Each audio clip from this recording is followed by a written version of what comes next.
Mas Taufik, ini kalau misalnya untuk pidana bagi pelaku pemerkosaan ini, apakah ada hal-hal yang bisa memberatkan bagi pelaku pemerkosaan ini, Mas?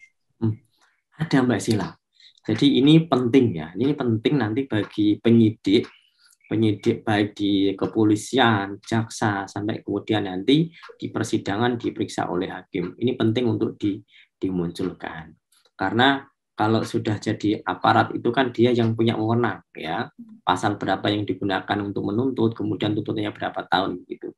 Nah, menurut saya perlu dipertimbangkan hal-hal yang akan kemudian meringankan atau memperberat. Nah, yang memperberat itu diantaranya adalah satu, misalkan dia pernah mengulangi hal yang sama. Ya, ini dalam pidana apapun itu pasti akan memperberat hukuman. Misalkan dulu dia pernah mencuri, ini tertangkap mencuri lagi, hukumannya tidak akan sama, pasti lebih berat dari yang dulu yang pertama. Itu akan memperberat.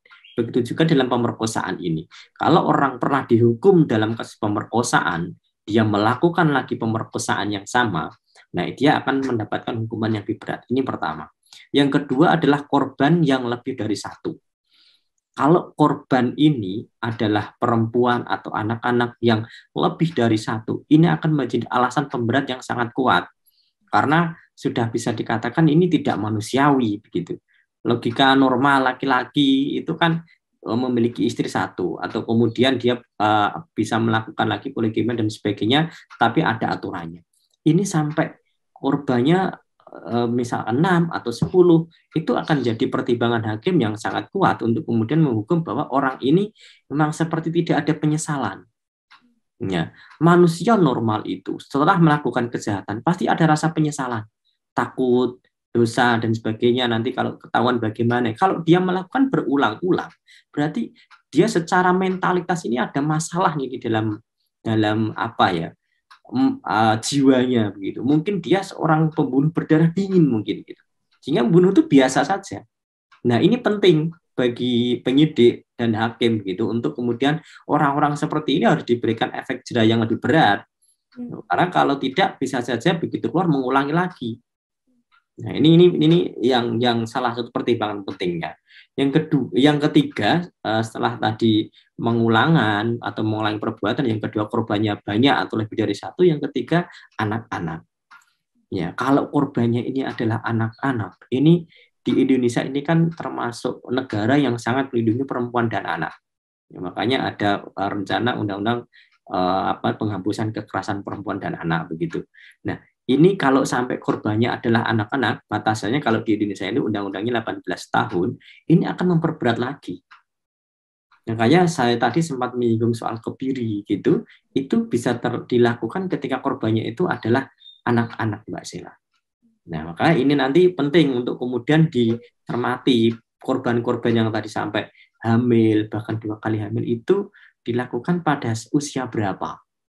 Nah, kalau ternyata masih kategori anak-anak, maka hakim berhak untuk kemudian menggunakan pasal perlindungan anak ini untuk menjerat si pelaku tersebut. Nah, ini yang kemudian apa namanya perlu dipertimbangkan beberapa hal, termasuk salah satunya yang terakhir adalah akibatnya.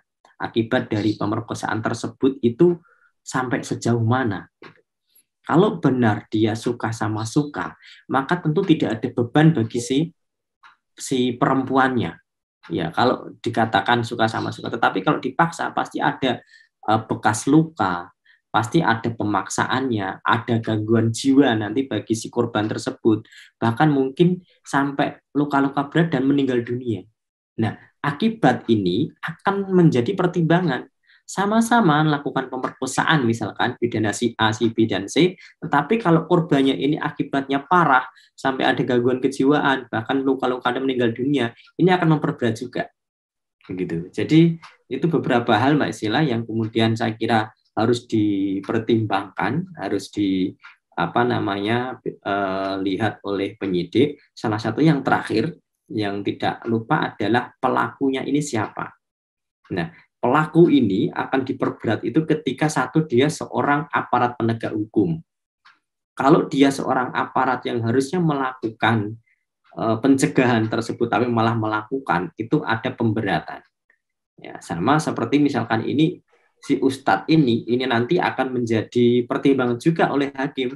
kalau seorang ustadz itu apakah dia bisa menjadi contoh atau teladan? Kalau memang iya dan dia tugasnya seorang guru itu mendidik anak menjadi baik, tapi justru sebaliknya dia dipercaya masyarakat, anak-anaknya dititipkan, tapi kalau dia malah salah gunakan, dia malah mencidrai kepercayaan itu untuk kesenangan pribadinya, maka ini saya yakin bagi hakim nanti akan menjadi alasan pemberat gitu. Sehingga guru-guru itu akan sangat di Indonesia para ustadz itu akan saya yakin tidak akan terjadi hal seperti ini, tapi kalaupun ada oknum akan berpikir ulang begitu kalau ingin melakukan hal yang sama.